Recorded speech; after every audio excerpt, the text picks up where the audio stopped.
Hello, welcome to MBS. Good to see you, even though I can't see you. We are going to be covering 2 Samuel, first 10 chapters today. So let's get started. Jared, can you run down my stick? We're going to cover the timeline quickly. Can we throw the timeline up there, Jay?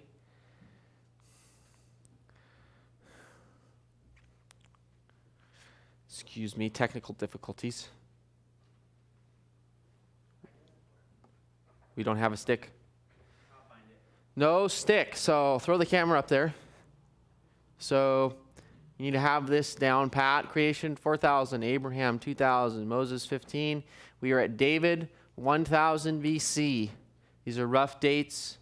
It would have been quite a coincidence if they were all born on an even number. Israel falls to Assyria 722, Isaiah 700, Daniel and Ezekiel 600. Judah falls to Babylon 586 BC, Zechariah 400. So we are covering the time of David, which is around roughly 1000 BC. So let's get into it. We left David in 1 Samuel mourning for Saul and Jonathan and his sons. And he wrote a song? Or is that in this? Yeah, I think that was in 1 Samuel. And no, it is. There's a song in this book too. So David is mourning for Saul. David had went and attacked the Amalekites and was not in the battle with the Philistines that Saul was involved in, and Saul had been struck down. And we enter 2 Samuel. So if you want to turn with me to 2 Samuel chapter 1. Now it came to pass after the death of Saul, when David had returned from the slaughter of the Amalekites. Underline that in your Bible. We're going to come back to that. And David stayed 2 days in Ziklag. On the third day, do we have Ziklag up? We do. So, Amalek's down here, and David returned from the defeat of the Amalekites. Ziklag is here. And Mount Gilboa up here? Wow. So this messenger is going to travel around 3 days to get to Ziklag to tell David what he's going to tell. And that's a long journey. So this man was motivated. And he happens to be the descendants of Amalek, an Amalekite. So David has returned from the Amalekites. On the third day, behold, it happened that a man came from Saul's camp with his clothes torn, dust on his head. So it was when he came to David that he fell down to the ground prostrated himself. And David said to him, "Where have you come from?" So he said to him, "I have escaped from the camp of Israel." Then David said to him, "How did the matter go? Please tell me." And he answered, "The people have fled from the battle, and many of the people are fallen and dead, and Saul and Jonathan his son are dead also." So David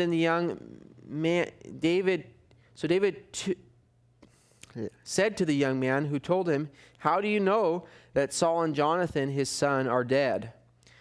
Then the young man who told him said, "As I happened by chance to be on the mount on Mount Gilboa, there was Saul leaning on his spear, and indeed the chariots and the horsemen followed hard after him." Now, if you don't recall the first story, Saul falls on a sword, and then the armor bearer freaks out and falls on his sword. So either this man is lying or Saul didn't kill himself quite. He landed on a sword and he was still clinging to life on Mount Gilboa. And this guy's traveled a fair distance to tell David this. And I don't think that by chance he was there. Most likely he was a grave robber or a battlefield robber. People would follow along during the battle, kind of in the array of the battle. And as people fell, they would rob them of their possessions and not try to get hurt as they were doing this. So that's probably what this man was doing, because he's not an Israelite and he's not a Philistine, and he really had no reason to be there by chance. Now when he looked behind him, speaking of Saul, he saw me and called to me, and I answered, "Here I am." He said to me, "Who are you?" So I answered him, "I am an Amalekite." David had just returned from defeating the Amalekites. He said to me again, "Please stand over me and kill me, for anguish has come upon me, but my life still remains in me." So it's possible this man is telling the truth, because Saul said I should be dead, but life won't leave me. So I stood over him and killed him, because I was sure that he would not live after he had fallen. And I took the crown that was on his head and the bracelet that was on his arm, and have brought them here to my Lord. So why in the world would this man come 3 days to find David to bring him the bracelet and the crown? Probably because he was hoping for a reward from David, because Saul was trying to kill David, and everybody thought that David wanted to kill Saul, although David didn't want to kill Saul.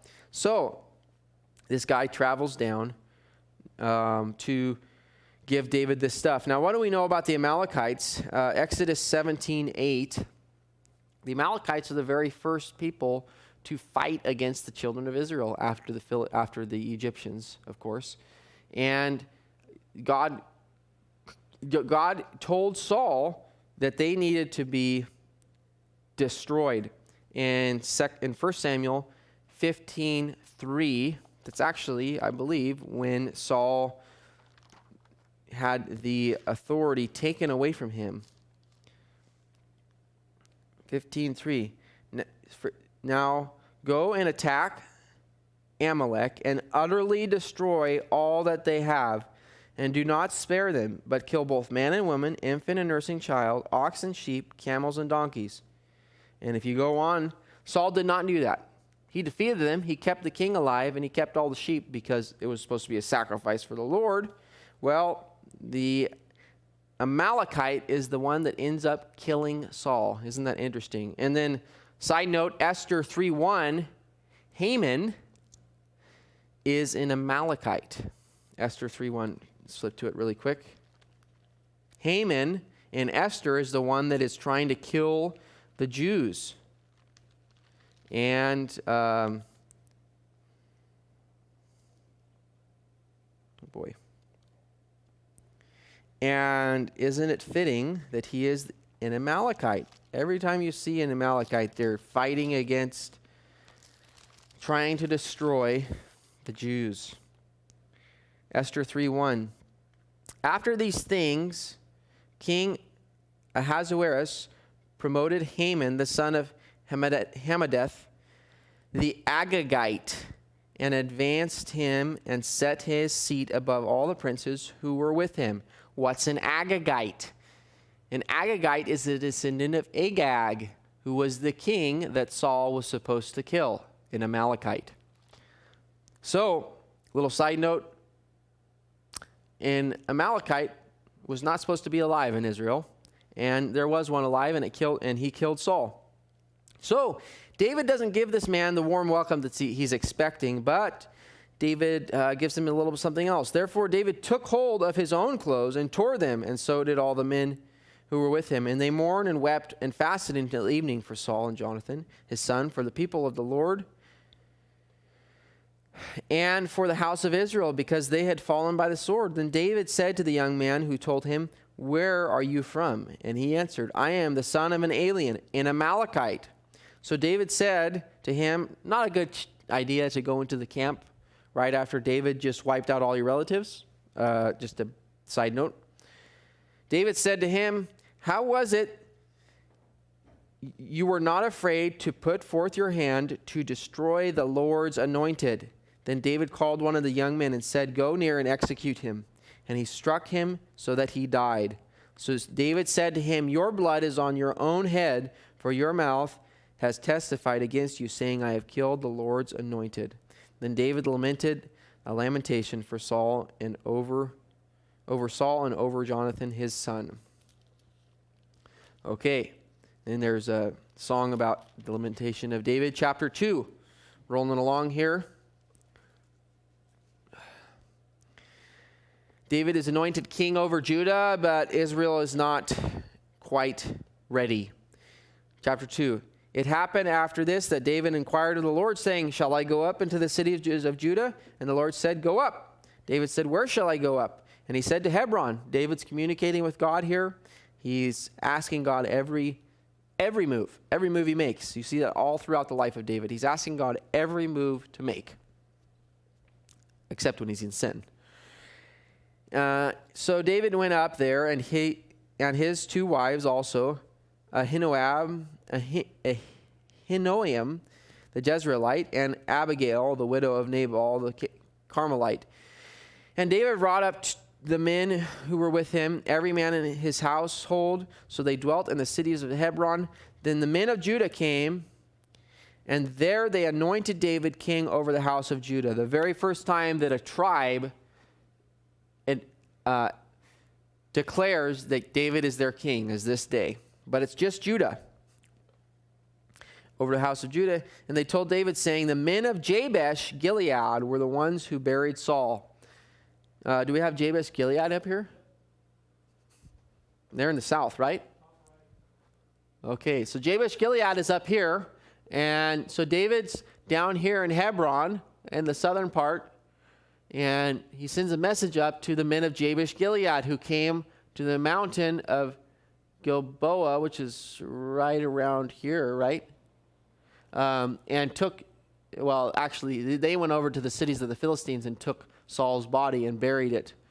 And so he sends them a message thanking them for the feat of bravery and honoring Saul and his sons. And he says, to the men of Jabesh Gilead, so David sent a messenger to the men of Jabesh Gilead and said to them, you are blessed of the Lord, for you have shown his kindness to your lords, to Saul, and have buried him. Now may the Lord show kindness and truth to you. I also will repay you this kindness, because you have done this thing. Now therefore, let your hands be strengthened and be valiant, for your master Saul is dead, and also the house of Judah has anointed me king over them. So he's saying, I'll bless you. Will you accept me as a king? Verse 8. But Abner, the son of Ner, the commander of Saul's army, took Ishbosheth, the son of Saul, and brought him over to Mahanaim and made him king over Gilead, over all the list of the places that he's king.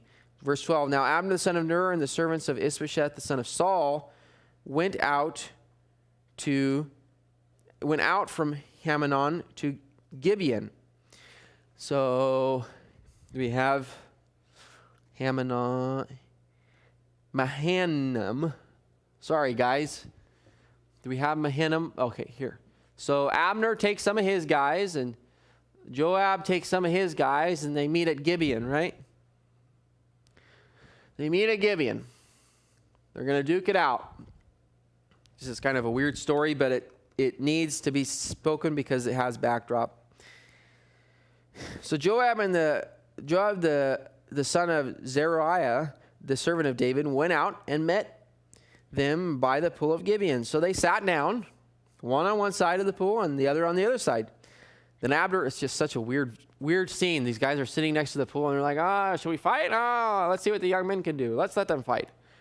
And it's just such a weird, different culture back then.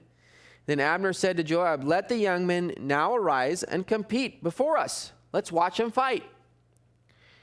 I don't think this was like godly what they were doing. I don't think that you should take this and apply it to your life.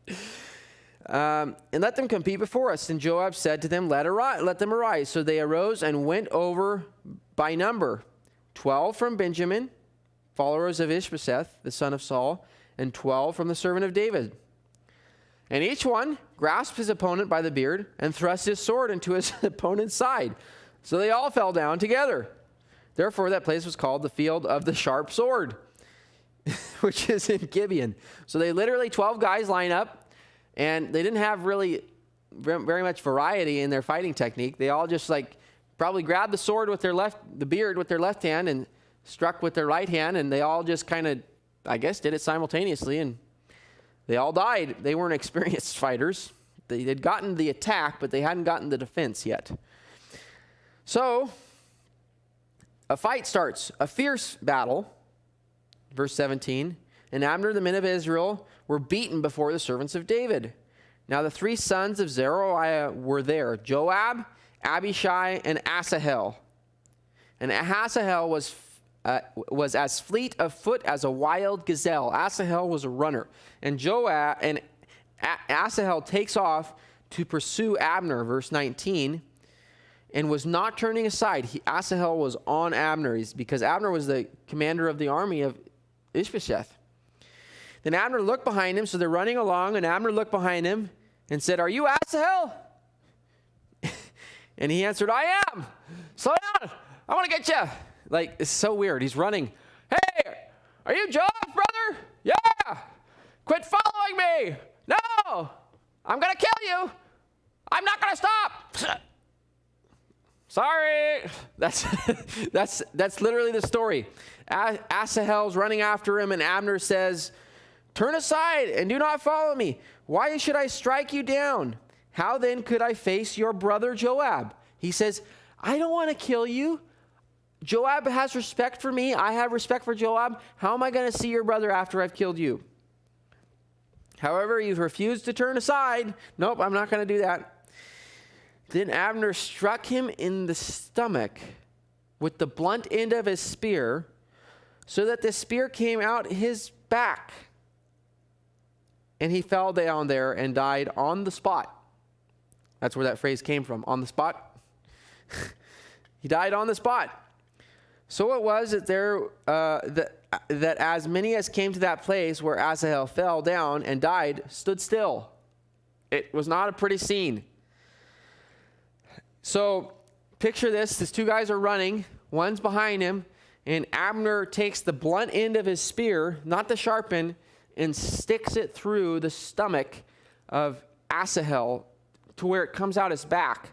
That's a strong guy. This Abner dude, I'm guessing, has some major forearms and some major strength. So he was probably getting tired. Probably a big guy, husky guy. He was getting tired. And this young whippersnapper was chasing him. He's like, "I got to stop this. Sorry." So he wasn't trying to kill Asahel. He warned Asahel. He told Asahel to stop. He said, "Stop pursuing me. I'm not going to be able to face your brother." Abner did everything that he could to stop this confrontation. But we're going to see that it plants a root of bitterness in Joab that carries on the rest of his life and in the end kills Joab. Okay, so Joab and Abishai also pursued Abner until the sun was going down, and they pursued him for a long time. Finally, Abner gets some of his men around him and says, "Stop chasing us." And they said, "Oh, okay, I guess we're far enough. We're all tired." And they hike to their different places. So chapter 3. Now there was a long war between the house of Saul and the house of David. But David grew stronger and stronger, and the house of Saul grew weaker and weaker. And sons were born to David in Hebron, and names of sons. Verse 6. Now it was so, while there was war between the house of Saul and the house of David, that Abner was strengthening his hold on the house of Saul. So Abner was really in charge. Ishbosheth was kind of the demi-king, and Abner was kind of strengthening his hold on the house of Saul and moving things about. And so Ishbosheth's going to do something about it. Not a very smart thing to do. And Saul had a concubine whose name was Rizpah, the daughter of Ahiah. So Ishbosheth said to Abner, "Why have you gone into my father's concubine?" Now, Ishbosheth was not necessarily accusing him of adultery, which he was, but he was accusing him of trying to take over the kingdom. And one of the ways that you would claim kingship would be to take the wives of the king. And you see that in the story of Abner and David and other places, that if I have the king's wives, then I'm stronger than the king, because the king's not going to let me take his wives. And so Ishbosheth was saying, Why have you done this? And we find out that Abner didn't. Then Abner became very angry. You don't want a guy very angry at you that can stick a blunted spear through your back. You don't want that. Abner became very angry at the words of Ishbosheth and said, am I a dog? Oh, worse. Am I a dog's head? Not even a dog, just the head. That belongs to Judah? Today I show loyalty to the house of Saul your father, to his brothers and to his friends, and have not delivered you into the hand of David. And you charge me today with a fault concerning this woman? He's mad. May God do so also to Abner, and more also, if I do not do for David as the Lord has sworn to him. So Abner's done. Abner's done with Ishbosheth. And he says, verse 10, to transfer the kingdom from the house of Saul and set up the throne of David for Israel and over Judah from Dan to Beersheba. So the motive of Abner is very clear. He's not trying to spy out David and see how they can conquer him. He is going to say, David, okay, I'm here to help you, and you're obviously the king, and Ishbosheth's an idiot and doesn't know how to rule, and so I want to help you. I like verse 11. And he could not answer Abner another word because he feared him. Ishbosheth's like, whatever you say, Abner, just don't spike me. He's just like freaked out. This guy's he doesn't have a lot of amazing Herculean or anything in his career that's worth mentioning, except that he got beheaded by 2 of his servants. That's really about it. So he's not that... I'm assuming that he was probably the youngest or one of the youngest sons because he wasn't out to battle. He wasn't even fighting with the boys. So Abner takes off, sends messengers to David, and David says, okay, we'll parley. And he says, it's good to make a covenant with you. And if you come, bring Michal, M-I-C-H-A-L. Help me out. Is it Michael? How would you pronounce it? They say it all every way. No one knows. Michal. I don't think that's how he said it, unless she was a really annoying woman. Which she was. She actually got a curse to not have any more children. So maybe that's what he called her after the curse. Michal, Saul's daughter. He's like, I want my wife back. It was David's very first wife. Saul's daughter. He says, okay, if you're going to do this, you need to bring me Michal and I think, good, I will make a covenant with you, but one thing I require of you, you shall not see my face unless you first bring Michal, Saul's daughter, when you come to see my face. So David sent messengers to them and give me my wife Michal, whom I betrothed to myself, for 100 foreskins of the Philistines. David won his wife by collecting 100 foreskins of the Philistines. I'm glad I didn't have to win my wife that way. So Abner had communicated with the elders of Israel. So this is the backdrop. Abner had communicated with the elders of Israel, all the people up north. All the people up north, he communicated with them, and he said, it has come to pass where in time past you were seeking for David to be king over you. He's saying, there was a time when all of us were seeking David to be king over us. By the hand of my servant David, I will save my people Israel from the hand of the Philistines and the hand of their enemies. And Abner also spoke in the hearing of Benjamin, the fighters. Then Abner also went to speak in the hearing of David in Hebron. So Abner and 20 men come in, and they exchange, David's, Michal! Sees Michal. And Abner gives him to her, and they have peace. And verse 21, and Abner says to David, I will rise and go and gather all Israel to my lord the king, and they shall make a covenant with you, that you may reign over all that your heart desires. So David sent Abner away, and he went away in peace. At that moment, the servants of David and Joab came from a raid and brought much spoil I'm spending way too much time on these chapters. Brought much spoil with them. But Abner was not with David in Hebron. So Abner had left, for he had sent him away, and he had gone away in peace. Second time. And Joab and all the troops were with him had come. They told Joab, saying, Abner the son of Ner came to the king, and he sent him away, and he has gone away in peace. Abner went away from the king in peace. So Joab freaks out, flips out on David, sends a message to Joab. It says, the king wants to talk to you again. And so Joab sends a message to Abner and says, the king had a little bit more stuff that he wanted to talk to you about. And Abner comes back. And when Joab had gone from David's presence, he sent message to Abner, who brought him back from the well of Sirah. But David did not know about it. David didn't know this. Joab's doing this all by himself. Now when Abner had returned to Hebron, Joab took him aside in the gate to speak with him privately, and there stabbed him in the stomach, so that he died for the blood of Asahel his brother. Joab murders Abner for the blood of his brother, in complete defiance to King David, in complete rebellion to King David. It messes up all of David's plans. David was about to be the ruler over all of Israel, and Joab ruins it because of his hatred and his bitterness. How many times do we ruin God's plans? Well, God's plans are always perfect, but how many times do we ruin our lives because we can't get over somebody that God forgave? David had forgiven Abner. Joab had not forgiven Abner. David was the one that was in charge.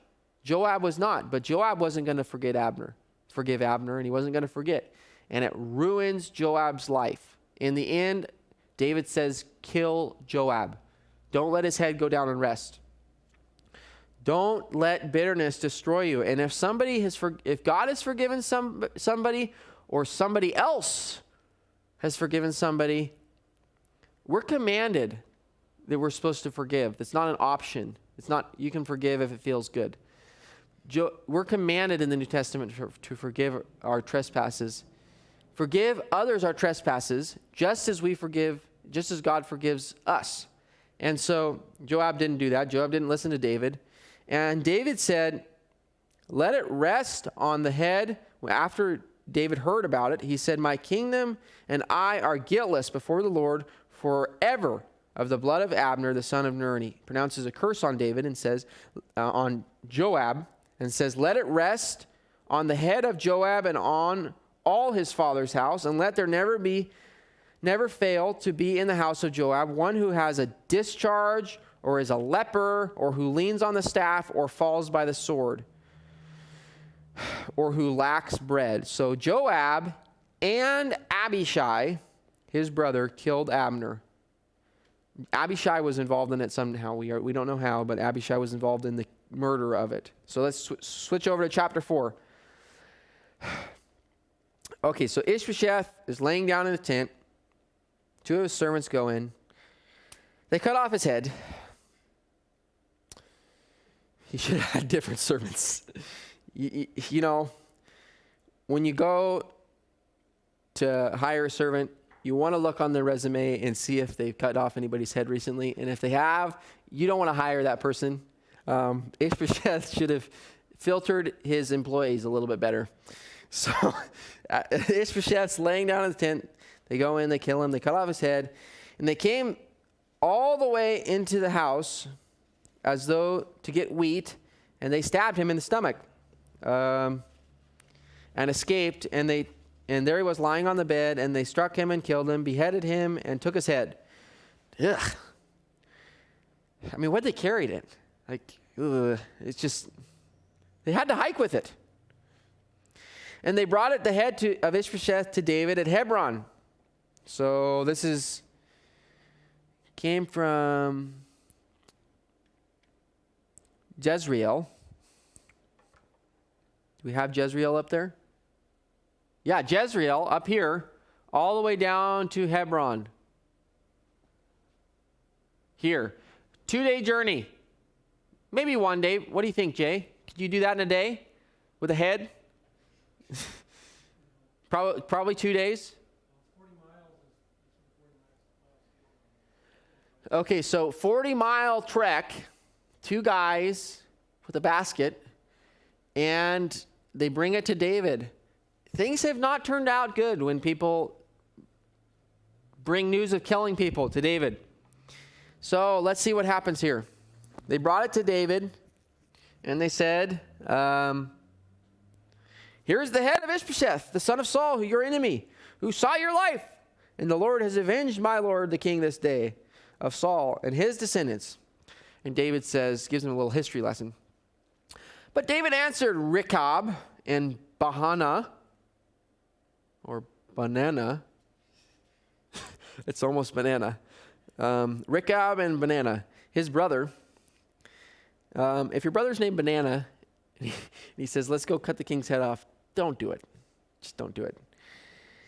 The sons of Rimmon of, I don't know why I'm saying all this, Berutha, and said to them, as the Lord lives, you have redeemed my life from all my adversaries. When someone told me, saying, look, Saul is dead, thinking to have brought good news, I arrested him and had him executed. The last guy that told me that somebody in Saul's family died and that he was responsible for it, he was thinking he was going to get something good, and he got executed. How much more when wicked men have killed a righteous person in his own house on his bed? Therefore shall I not now require his blood at your hand and remove you from the earth? So David commanded his men, and they executed them, cut off their hands and feet, and hung them by the pool of Hebron. But they took the head of Ishbosheth and buried it in the tomb of Abner in Hebron. So these guys die a horrible death and are shamed afterwards. Is the pool of Hebron the same place that the men of... No, that was the pool of Gibeon. Public place, saying, David was saying, no more of this. We don't want any more of this. And he was making a public spectacle of them. Okay, chapter 5. Zooming along here. Let's see, do we have anything up there? Then all the tribes of Israel came to David at Hebron and spoke to him, saying, indeed, we are your bone of your bone and flesh of your flesh. Also in times past, when Saul was king over us, you were the one who led Israel out and brought them in. The Lord said to you, you shall shepherd my people Israel and rule over Israel. Therefore, all the elders of Israel came to the king at Hebron, and the king David made a covenant with them at Hebron before the Lord, and they anointed David king over Israel. And David was 30 years old when he began to reign, and he reigned for 40 years. In Hebron, he reigned over Judah 7 years and 6 months, and in Jerusalem, he reigned 33 years over all Israel and Judea. So, things are good for David. And when things get good, we usually start to sin. It's human nature. When all of our adversaries and all of the temptations and everything that God has blessed us with shows up and we're in it, we usually start to be tempted to sin. Let that be a warning when you are in a good place and you're thinking, oh my goodness, the Lord has just blessed me. I couldn't ask for anything more. Be on the lookout, because that's what happened to Israel when they entered the promised land in the book of Judges. They turned away from the Lord, and he had to bring them back into trial. So we're going to see what happens here. And the king and his men went to Jerusalem, verse 6, against the Jebusites, the inhabitants of the land, who spoke to David, saying, you shall not come in here, but the blind and the lame will repel you. Thinking David cannot come in here. It was a fortified city. Was there another image? Okay, here we go. So this is the city. It's the city of Jerusalem, old city of Jerusalem, surrounded all the way around by walls. And they're like, you know what? The lame and the blind can repel you. But they didn't think about where they got their water. So can you flip back, Jay? Okay, so Oh my goodness. They climb in through here, right? Yeah. So there's a Gibeon spring, and in the spring they had a water tunnel, and they climb in through the water tunnel into the city of David, into the Jebusite city, and conquer it. David says, I'll give my daughter, or let's see, I think it's my daughter. Nevertheless, David took the stronghold of Zion, that is the city of David. Now David said on that night, whoever climbs up by the way of the water shaft and defeats the Jebusites, the lame and the blind, who are hated by David's soul. It's like, I hate those Jebusites in there. He shall be chief and captain. Oh, and it's not his wife. Therefore, they said, the blind and the lame shall not come into the house. Don't know what that means, but they weren't allowed in the house. Then David dwelt in the stronghold and called it the city of David, and it's still named that today. And David built all around from Millo and inward. So David went on and became great, and the Lord God of hosts was with him. I couldn't find anywhere where it said that Joab was actually the one that climbed up that well shaft. But okay, that would be a cross reference for Joab was the one that did that. We need to throw the timeline up there, Jay, for Samuel. I totally forgot about that. Let's throw the timeline up there. Not the timeline, the outline. Okay, so 2 Samuel, rise and fall of David. Key verse, 2 Samuel 7, 12 through 13. We haven't got to that yet. Sorry, guys. I should have gone this over before this. You'll need to memorize this. 1000 BC, the rise of David, 11 through 10.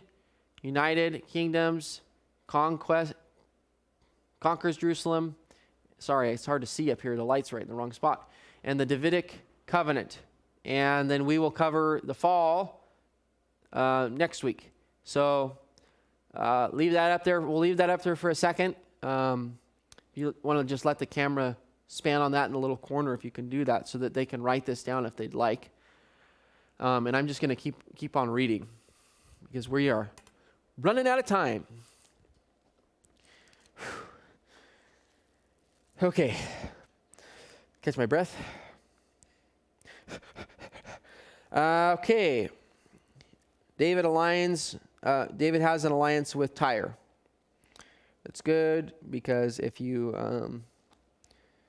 want to keep your cars rolling, you want to have an alliance with Tyre.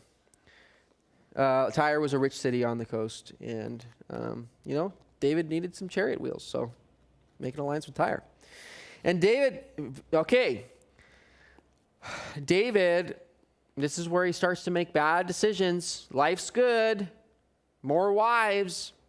Well, not even wives, concubines. And David took more concubines and wives from Jerusalem after he had come from Hebron. And more sons and daughters were born to him.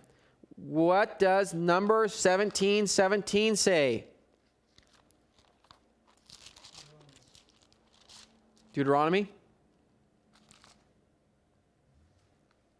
Numbers 17:17 does not exist. There's Numbers 17:13. Thank you, Jay. Appreciate that.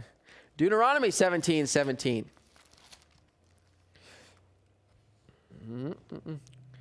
Okay. We'll start at 14. When you come into the land which the Lord your God gives you and possess and dwell in it, and say, I will set a king over me like all the other nations that are around me. That wasn't the plan. God knew they were going to do it. God gave the king that wasn't supposed to be there rules.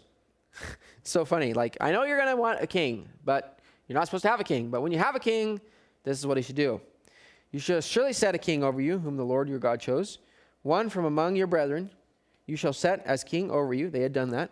You may not set a foreigner over you, who is not your brother, but he shall not multiply horses to himself, nor cause the peoples to return to Egypt to multiply horses. I guess that was a good place to multiply horses. For the Lord has said to you, you shall not return that way again. You're not going back to Egypt. Now this is the key verse here. 17:17. Neither shall he multiply wives for himself, lest his heart turn away. Nor shall he greatly multiply silver and gold for himself, lest his heart turn away from the Lord. Something about multiplying his wives was a bad idea, and that we see that played out really bad in Saul. David's sin was small. He only had, well, I don't want to say small. David had a dozen wives. That turns into Saul having 1,000. Solomon, not Saul. Solomon, thank you. I don't think that Saul had a lot of wives. But David starts making a bad decision here, and it's not good. So don't multiply your wives. Okay? Don't multiply your wives. Jesus said, a man shall leave his father and mother and cleave unto his wife, not his wives. Okay. So they conquered the Philistines for the rest of the chapter. Chapter 6. Ooh, big chapter here. We're going to conquer down on this.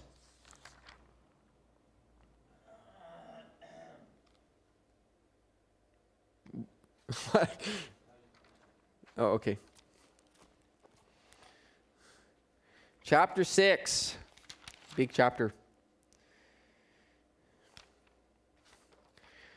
Okay, so David's in Jerusalem, and he wants to bring the Ark of the Covenant and set up the tabernacle in Jerusalem.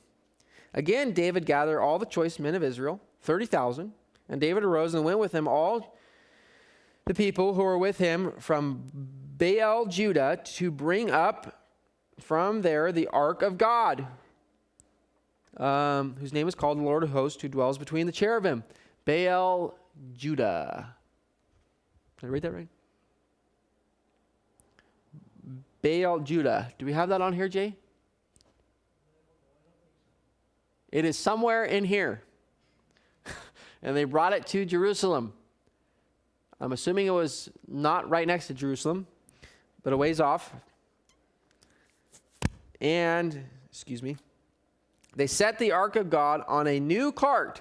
A new one. They got a new cart. They sinned, but they sinned with a new cart. They were not supposed to transport the cart. They were not supposed to transport the ark on a cart. It says in Exodus 25:13 and somewhere in Leviticus. Exodus 25:14 and Numbers 4:15 that it's supposed to be carried with poles by the priests. That's who it's supposed to be carried by. Not with a cart, by a cow. With poles by the priests, the holy people. And it's supposed to be covered up so that nobody can even see it. Nobody's even supposed to look at it. The only person that's supposed to look at it is the high priest. And when they went in to move it, they were supposed to walk in backwards and cover it so that they wouldn't die. That's what the Bible says. And so, can somebody confirm that for me, that they were supposed to walk in backwards? I'm pretty sure that it is in the Exodus 25:14. One of you guys, if you wouldn't mind. Okay, so they set it on a new cart. They bring it out. They brought it out of the house of Abinadab, which was on the hill, accompanying the ark of God, and Ahoiah went before the ark. Now, is Abinadab the person that had the ark after it came back after Eli's sons died? Is that the same person, Jay? Because I don't think it was moved until this point. Oh, sorry. Okay, so I may have misspoke, but my understanding is they were supposed to walk backwards and cover the ark. And homework. Let's try to find that after I'm done teaching. Okay, so they take it from Abinadab's house, which I believe was the last place The last time the ark was moved was when the Philistines sent it back on a new cart. Remember, they got a new cart. They got two milk cows, and they sent the ark back that way. It's not a good idea to take your Christian principles from the world's best idea on how a church or a Christian life should run. You shouldn't be looking to the world on how you're supposed to serve God. You're supposed to be looking to the scriptures. You shouldn't be looking to men on how you're supposed to serve God. You're supposed to be looking to the scriptures. David thinks the last time this was moved, it was moved on a new cart. But he forgot to remember that 30,000 people died. And so they move it on a new cart. And when they had came to Nachon's threshing floor, Uzzah put out his hand to the ark of God and took hold of it, for the oxen stumbled. Then the anger of the Lord arose against Uzzah, and God struck him there for his error, and he died there by the ark of God. And David became very angry because of the Lord's outbreak against Uzzah, and he called the name of that place Perez Uzzah to this day. David was afraid of the Lord that day, and he said, "How can the ark of the Lord come to me?" So David would not move the ark of the Lord with him into the city of David, but David took it aside into the house of Obed Edom, the Gibeonite, the Gideot. He was a really happy guy. The ark of the Lord remained in the house of Obed Edom, the Gideot, 3 months, and the Lord blessed Obed Edom and all his household. His carrots were huge. His wife's hair was down to here, and just like everything was just great. Now it was told the king, saying, "The Lord has blessed the house of Obed Edom and all that belongs to him." So David's like, "Oh, the Lord doesn't hate us. The Lord is blessing Obed Edom." So David went and brought up the ark of God from the house of Obed Edom to the city of David with gladness. Let's see. So it was when those bearing the ark of the Lord had gone 6 paces, David's like, "Stop!" So they're like, "Okay, 1, 2, 3, 4, 5, 6. Stop! We need to make a sacrifice." Jared. Okay, let's try that again. 1, 2, 3, 4, 5, 6. And David says, "Stop! We need to make a sacrifice." So they literally get barely off the guy's yard. And David says, "Okay, let's kill some calves." So they slaughter some fatted calves and oxen, sheep, and make a sacrifice. So David and the house of Israel brought up the ark of the Lord with shouting and with the sound of trumpets. This is exciting because the ark hasn't really had a place to stay since Eli. So this is very, very exciting. So it was, as the ark of the Lord came to the city of David, his wife, Michal, Saul's daughter, is ashamed of David because he's so excited about the Lord that she thinks he's making a fool of himself, and her pride is hurt. And so David pronounces a curse over her and said,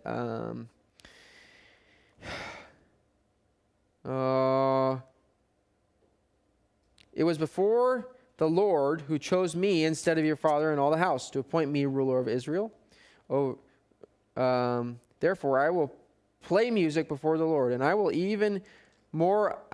be even more undignified at this sight, and I will be humble in my own sight. But as for the maidservant of those who have spoken, by them I will be held in honor." Therefore Michal, the daughter of Saul, had no children to the day of her death. So David says, I'm going to make a fool of myself even more. I'm going to humble myself even more. I'm going to dance before the Lord even more. And oftentimes, we in worship are thinking about other people and what they're looking at and thinking about us, and not about what we need to do to honor the Lord, whether it be to bow or to raise our hands or to clap or to dance.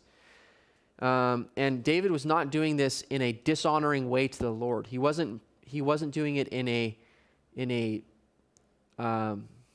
vulgar way, but he was humbling himself in the sight of the Lord, and she didn't like that. She thought the king should be walking in on a white horse, you know.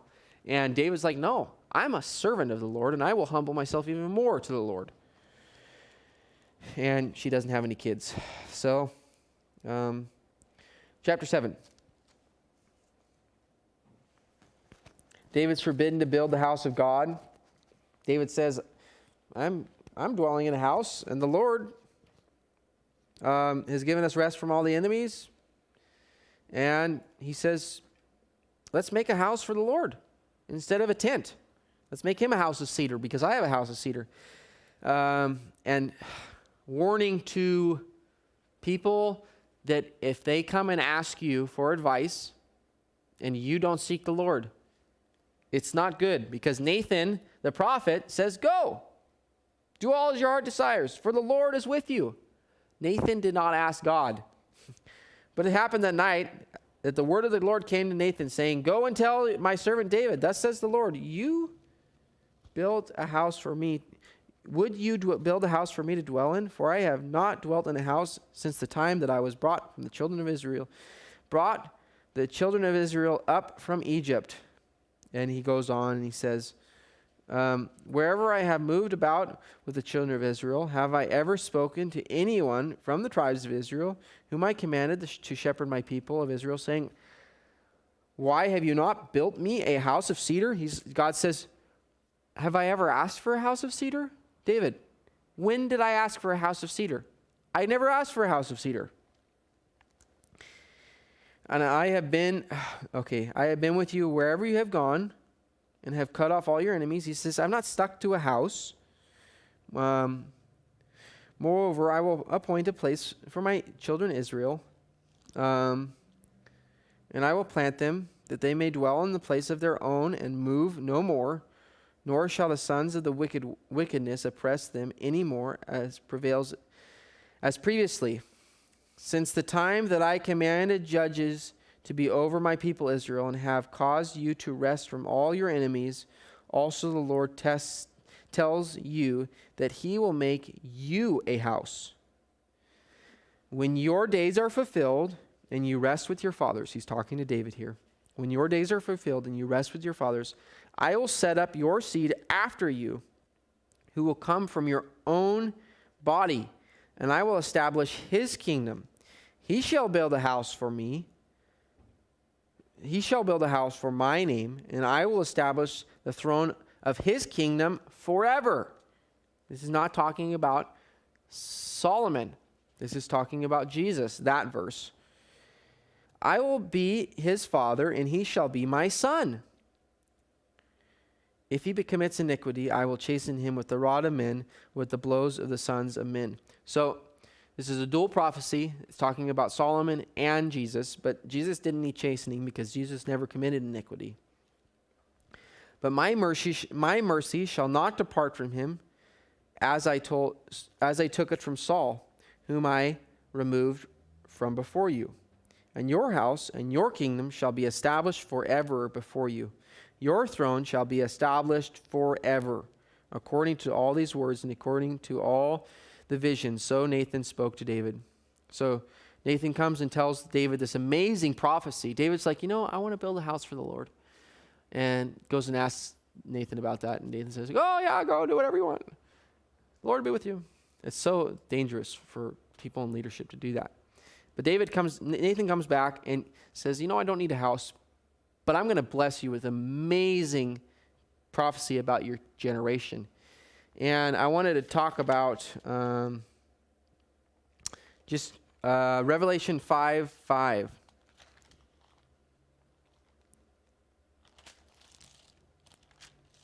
David's seed is Christ. They even call him the Son of David. And in the book of Revelation, it says,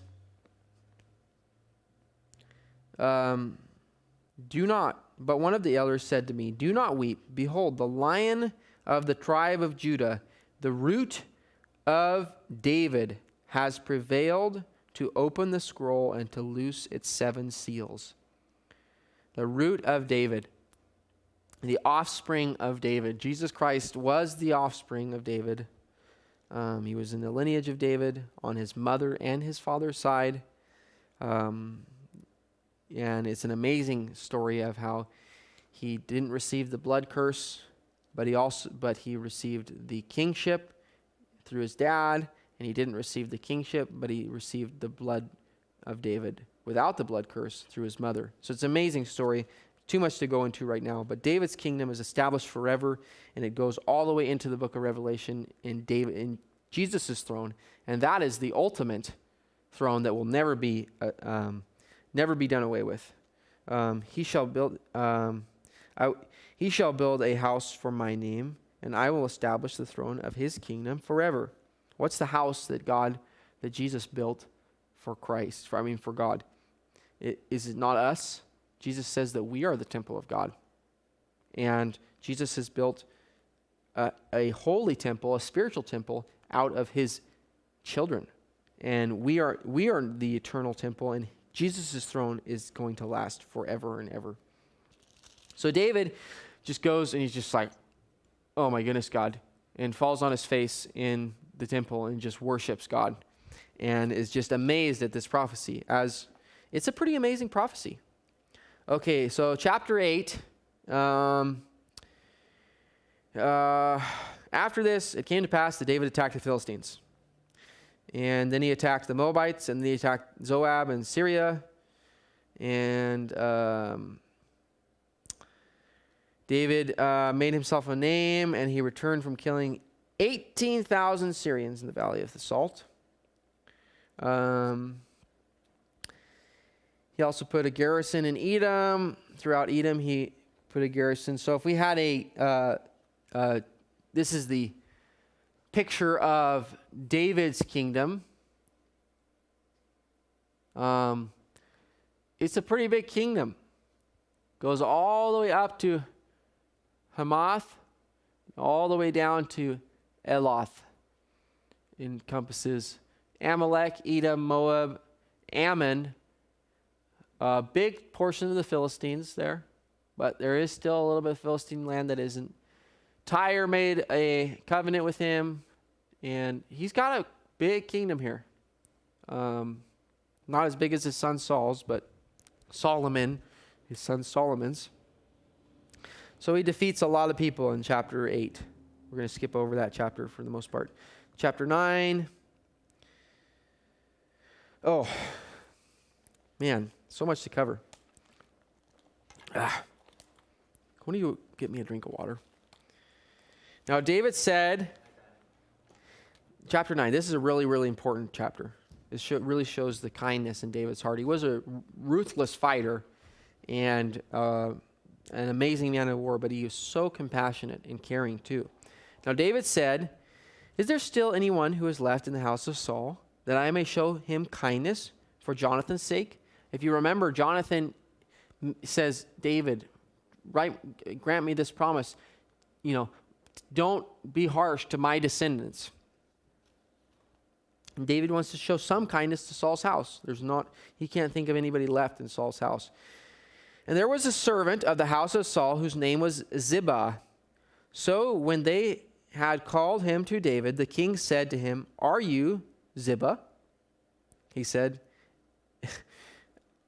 at your service. I like that. Then the king said, is there not still someone of the house of Saul who I may show the kindness of God? And Ziba said to him, there is still a son of Jonathan who is lame in his feet. Excuse me.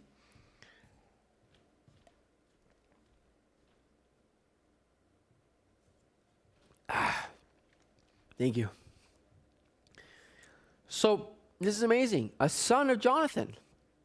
Jonathan and David were the best of friends, and Jonathan made David promise that he would take care of his seed, that he would take care of Jonathan's seed. There's a son of Jonathan, and he's lame in his feet. So the king said to him, where is he? And Ziba said to him, indeed, he is in the house of Machir.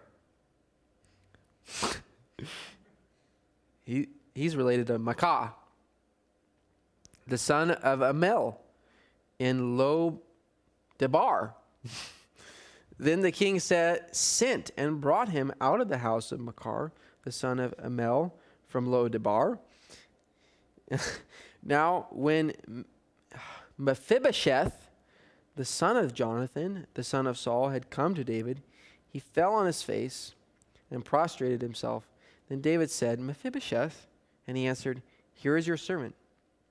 So David said to him, Do not fear, for I will surely show you kindness for Jonathan your father's sake, and will restore to you all the land of Saul your grandfather. He says, Do you not need to be afraid, Mephibosheth? I'm not going to hurt you. I'm actually going to bless you, and I'm going to restore all your father's land, all your grandfather's land, Saul's land, to you. Not the kingdom, but Saul's personal property. Saul's personal property had been lost. None of the descendants had taken it. And it was probably in somebody's name that it wasn't supposed to be in. And David says, I'm going to restore that land to you. Let's see. And you shall eat bread at my table continually. David says, you are part of my family now. Perfect example of Saul wanting to kill anybody that was remotely related to David. Jonathan, the priests, David. He just wanted to kill everybody around him. David, on the other hand, wants to bless anybody that is related to Saul. David is the perfect example of not holding bitterness. David had a lot of reasons to be bitter at Saul. Not holding bitterness, trusting the Lord, loving and leaving it up to God to recompense judgment on Saul. Saul is just like, I'm going to get him, I'm going to get him, I'm going to get him. And as we found out, God used various ways to keep David safe. So it's much better to be a man who's ready to forgive and ready to let the Lord deal with other people's sin. And David wants to bless Jonathan's son. Obviously, he loved Jonathan. So you're going to eat dinner at my table. Then he bowed himself and said, What is your servant, that you should look upon such a dead dog as I? Wow, he's just humbling himself. Mephibosheth is just putting himself low. But what does the scripture say about people that humble themselves? It says that the Lord will lift them up. So he humbles himself, and the king said to Ziba, Saul's servant, King called to Ziba, Saul's servant, and said to him, I have given to your master's son all that belongs to Saul and to all his house. You therefore, and your sons and your servants shall work the land for him, and you shall bring in the harvest, that your master's son may have food to eat. But Mephibosheth, your master's son, shall eat bread at my table. Now Ziba had 15 sons and 20 servants. Then Ziba said to the king, According to all that thy lord, the king, has commanded his servant, so will your servant do. As to Mephibosheth, said the king, he shall eat at my table. David wants to keep Mephibosheth with him. He's part of David's family now. It's a beautiful picture of forgiveness and just loving your enemies and not hating those that are related to people that have hurt you. So Mephibosheth dwelt in Jerusalem, for he ate continually at the king's table, and he was lame in both his feet. Okay, chapter 10, really quick. It happened after this that the king of the people of Ammon died, and Hanun, his son, reigned in his place. Then David said, I will show kindness to Hanun, the son of Hanun, and Hanash, as his father showed kindness to me. So, we got the map up here. Ammon. That's how they pronounce almonds in California. Ammon. The king dies, and we don't know what the kindness was that the king did to Ammon. I thought maybe it has something to do with Moab, because Moab is below Ammon, I believe. And yes, Moab's down here. And David says, Dad King died, and I'm going to show kindness to Son King because Dad King showed kindness to me. David is very much about showing generational kindness and very much not about showing generational hatred. So he sends off messengers. And the prince of the people of Ammon, I can't stop but thinking of Crystal, Jason. The very first time I ever heard the word Ammon, not in a biblical sense, was, oh, can I have some almonds? You mean almonds? No, almonds. I guess that's how they pronounce it in California, so, and that's where they're from. Okay, completely off topic, and I don't even know why I brought that up. The princes of the people of Ammon said to Hanun, their lord, do you think that David really honors your father because he has sent comforters to you?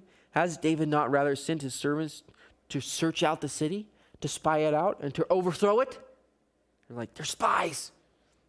Therefore, Hanun took David's servants, shaved off half their beard, cut off their garment in the middle at their buttocks, and sent them away. So he shaves half their beard off and slices their dress. They didn't wear pants. They wore a tunic, a long tunic. A lot of the Middle East still wears those long tunics because it's hot. And it's very shameful to have your beard shaved halfway off and to have your pants cut all the way up.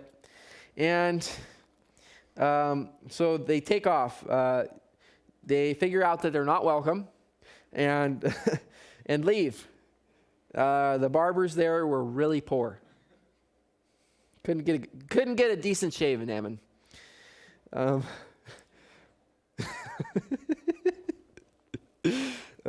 Maybe they're just one-eyed barbers that can only see the one half. I don't know. Then they told David. When they told David, he sent to meet them because the men were greatly ashamed.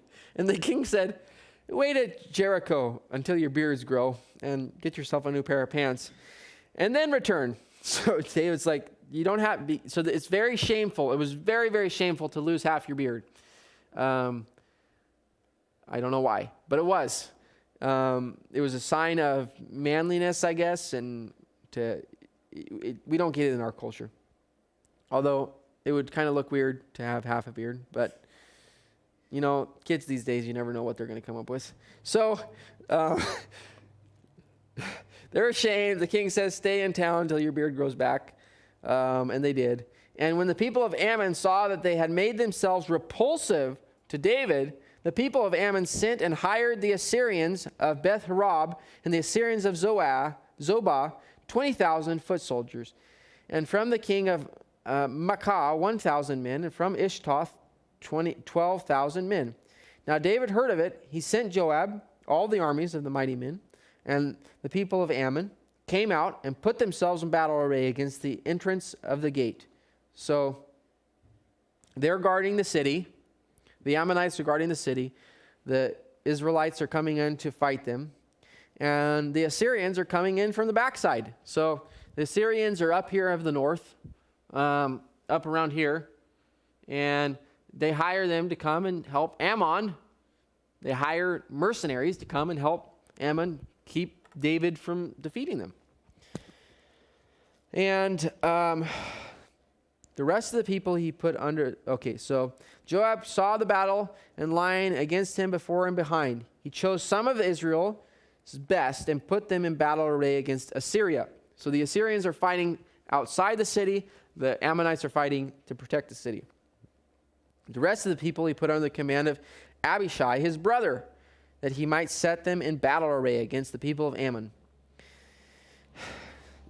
Then he said, if the Assyrians are too strong for me, then you shall help me. But if the people of Ammon are too strong for you, then I will come and help you. So the plan was, draw the Israelites out and then we'll sandwich them and defeat them. Good plan, but it didn't work because God was on David's side.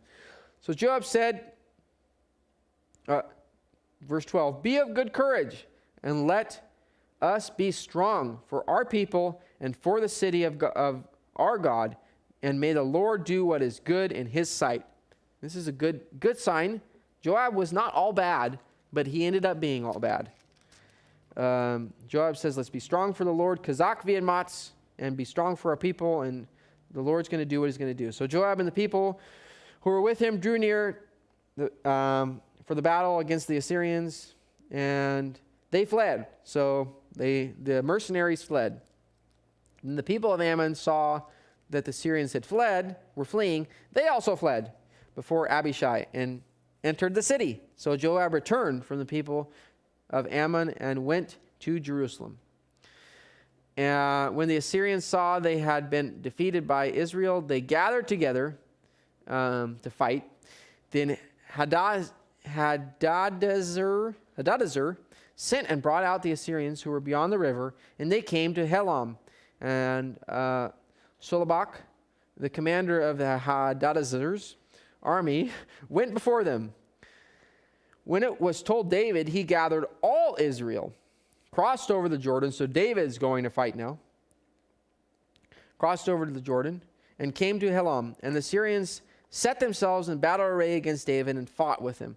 Then the Assyrians fled before Israel, and David killed 700 charioteers and 40,000 horsemen of the Assyrians, and struck down Chobag, the commander of their army, who died there. And when all the kings who were servants to Hadadezer saw that they were defeated by Israel, they made peace with Israel and served them. So the Assyrians were afraid to help those people of Ammon anymore. Whew. The end. Okay, outline.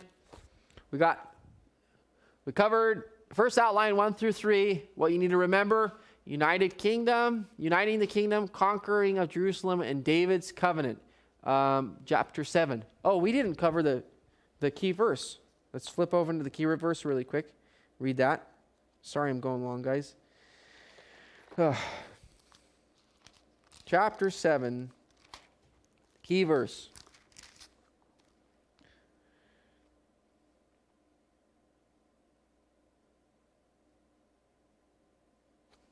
That's 1 Samuel.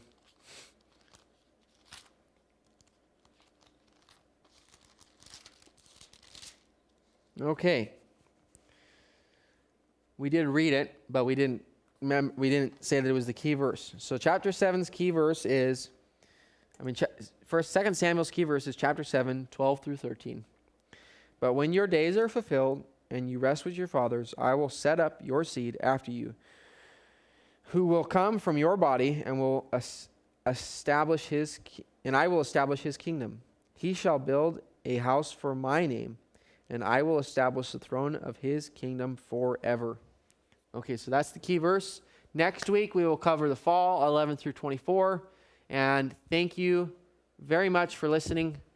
And hopefully you got something out of this, because I did. And the Lord richly bless you in your studies, and looking forward to next week. Thank you very much.